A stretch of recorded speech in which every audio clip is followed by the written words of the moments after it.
Hey guys, it's GPS checking back in with you, and this is where I am in my playing as of 2/15/2020. Right, so history, just to remind you guys, is that I had a massive stroke in 2012. I actually died from it, and I'm here still, by the way. But anyway, so it was a right-sided stroke. It affected the left side of my body, so this was out of business.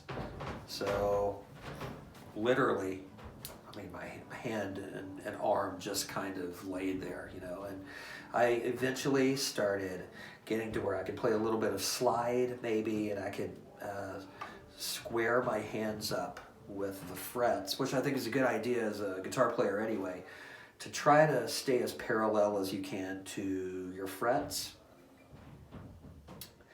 And you know, I didn't have really any game at all in terms of my finger movement. And right now, actually, I do have the full range of motion, and the spasticity, or tone as it's sometimes called, is evident. Okay, so you know, this hand is slow. I am like the slow hand guitar player now, but I was a technical guitar player. I really love Yngwie and old Van Halen stuff, Randy Rhoads, stuff like that, 80s guitar shredding and stuff. It's stuff that I really enjoyed, and you know, those days, I wouldn't say they're completely gone in my playing, because there are some things that I can do or make things sound fast by doing certain things, open strings and things like that. But you know, just the fluidity that I used to have is something that I have not acquired, that I haven't regained that at this point. But I'm not saying that that's not going to happen, because I see growth in my playing, sometimes daily, sometimes monthly.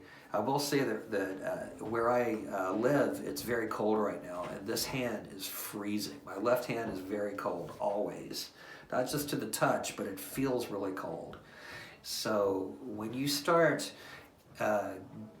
getting that range of motion back in your hand that is affected by a stroke or your leg or whatever, you know, you have to make sure that you're warming up and getting your blood moving. And so I think some good exercises for me have been, you know, just really simple things like doing this, putting a rubber band around my fingers and just kind of going in and out.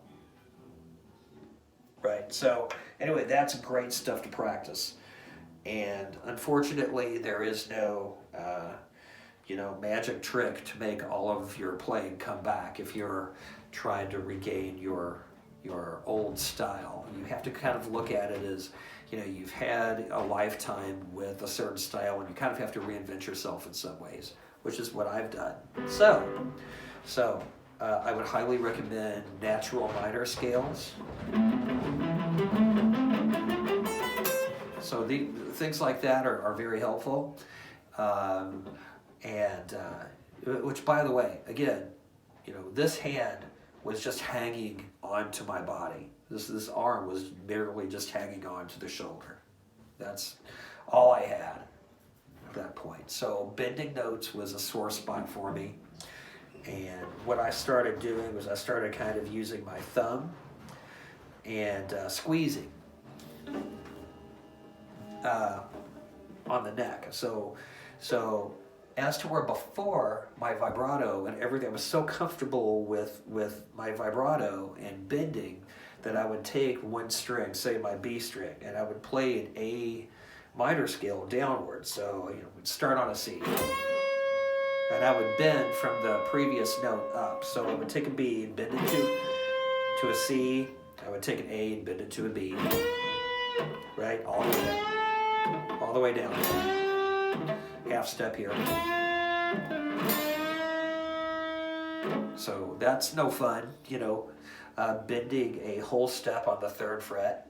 But you know, that's what you have to do to start building your playing back. And I would say that bending is such a big part of playing, and if you're a technical player, and you start slowing down and bending a little bit, that might make your playing a little more melodic. I happen to think Yngwie's old playing was very melodic, world class, beautiful vibrato. So that's something else that I think everybody really needs to work on, is their vibrato. I've never been a big fan of the shrill, nervous sounding. I hate that. That, to me, if that's your vibrato, that's cool, but that doesn't mean I would have to love your voice when you sing, But anyway, my vibrato, I like for it to be slow and in tune. So if I'm in the key of A and I'm playing a D, I'm gonna try to maybe pull that up to an E. And guys like Jakey Lee, Yngwie, I think, has a great vibrato. DeMartini, Lynch, Schenker, those guys, Uli John Roth, especially Uli, are guys whose vibrato really blow my mind. And it's just amazing, But, so I try to mold my playing based on my ability and what I like and what I listen to. When something bad happens to you, really no matter what it is, I suppose a good thing to do is erase the board, start over, and kind of reinvent yourself, which is what I had to do. Okay, so, I'm at a point now where I'm very comfortable playing what I like to play. If I'm in some sort of cover situation, which at this point I try to never be in cover band situations where if I have to play the guitar solo to Don't Tell Me You Love Me, which, has some tough parts in there because the second of Jeff Watson's first part is picked. It's not hammered on in that song. So I'm probably going to avoid playing that song just because, it would take me a little while to get that sequence together of what he's doing there. Picking wise. So, since we're talking about sequencing, let's go ahead and look at some exercises that have really helped me. All right, so early on, some of the cheesiest licks were some of the ones that were really important to me rebuilding the neuroplasticity that I needed, the pathways to open back up in whatever way they could. So if you're looking for a guitar instructional video on how to play Jason Becker, Marty Friedman, Yngwie stuff, move on, because here this has to be looked at as a gym where you're working out. This fretboard is going to be, at this point with me, it's going to be a good resource for you to get some fundamentals back together and start reinventing your playing. All right, so if we take a look at, let's look at our B string again. All right, so, so the problem is with me is this hand was not affected. My right hand, my picking hand was not affected. All right, so we have something like this. And then we take just one finger, and what we need to do is we need to start synchronizing. So our brain needs to understand what synchronizing means.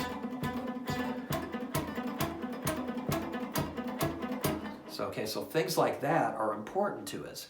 As a musical endeavor, that might not be something that you want to listen to.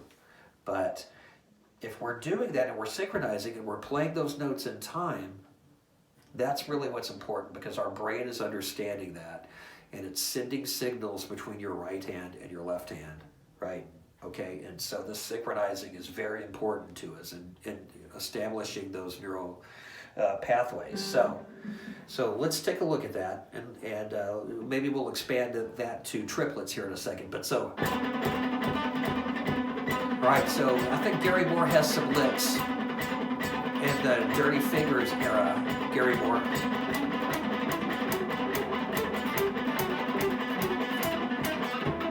All right, So some things like that. And then let's move those into triplets.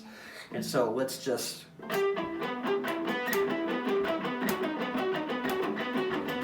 again, I know these are licks that we all know and we all think are maybe super cheesy or embarrassing, but man, we can't look at it that way anymore because this is a workout for us now. So, the musical value of these workouts are kind of like the same reason we run or lift weights, right? Okay, so if we're running, we're exercising something and we're doing something in order of just driving there, right? It's kind of the way we have to look at our guitar playing post-stroke, right? Nothing is too easy if it's creating and establishing neural pathways.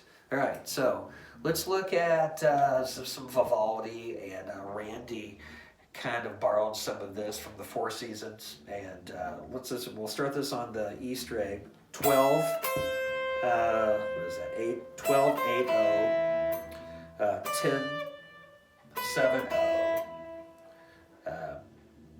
8, 5, 0, 7, 4, 0. All right, so we're going to do that on the high E string. All right, so we're going to...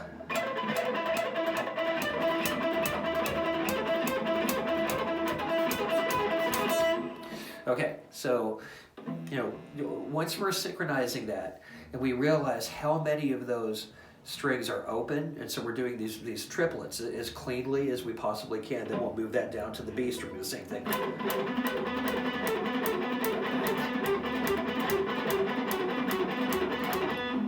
Okay, so what we're doing is we're just trying to plug in the synchronizing, okay? And then we're gonna get to the point where we can take 4 notes and play them cleanly together. And think of Gary Moore, think of maybe Frank Marino, maybe think of Zach Wilde, newer players like that.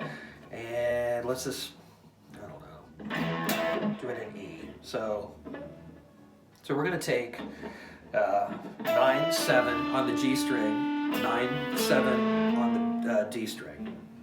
So we're gonna take those 4 notes, just those 4 notes, and we're going to attempt to play them cleanly. And we're gonna start playing them kind of like a 1 and 2 and 3 and 4 and 1 and 2 and 3 and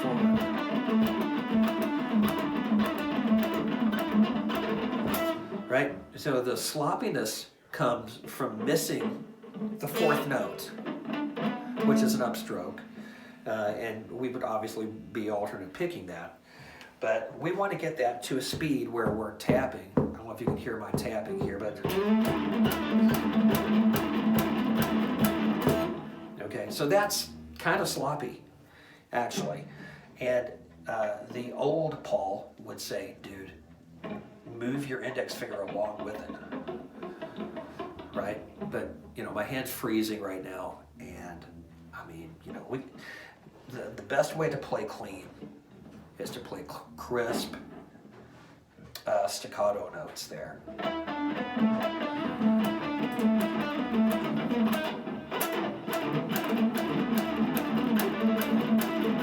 And guitar faces are merely your brain pitching in, trying to make things happen. So you're gonna see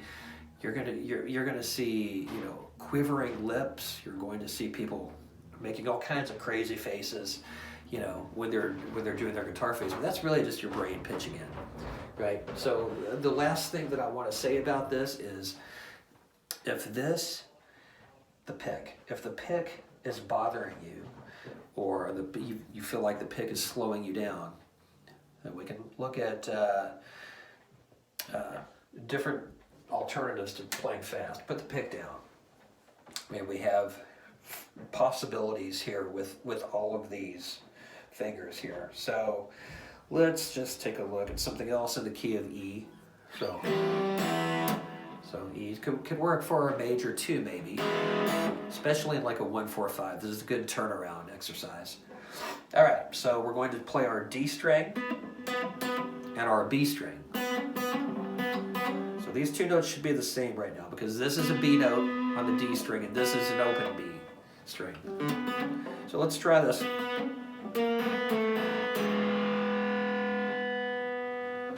So that's a good exercise. It's not exactly musical, but it's a good exercise. So let's do that. And then for the end of the turnaround, let's go ahead and hit the high E string. Open. So, okay. Now let's try to add the open D string to that. So it's a triplet now, and so we're going to go.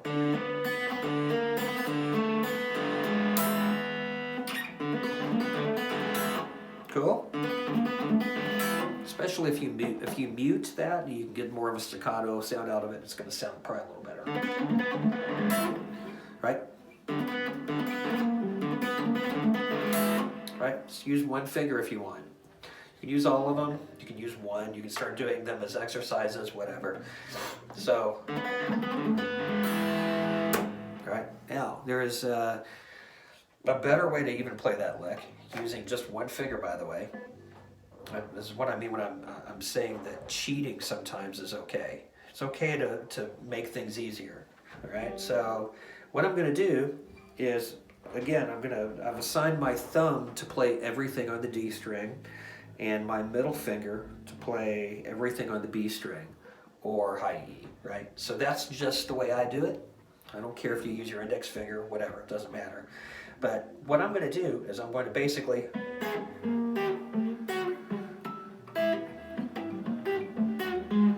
all right, so I'm going to follow on to what appears to be an E major here. All right, so you play that. That sounds really cool. And if you mute the strings, you're going to get. All right, so.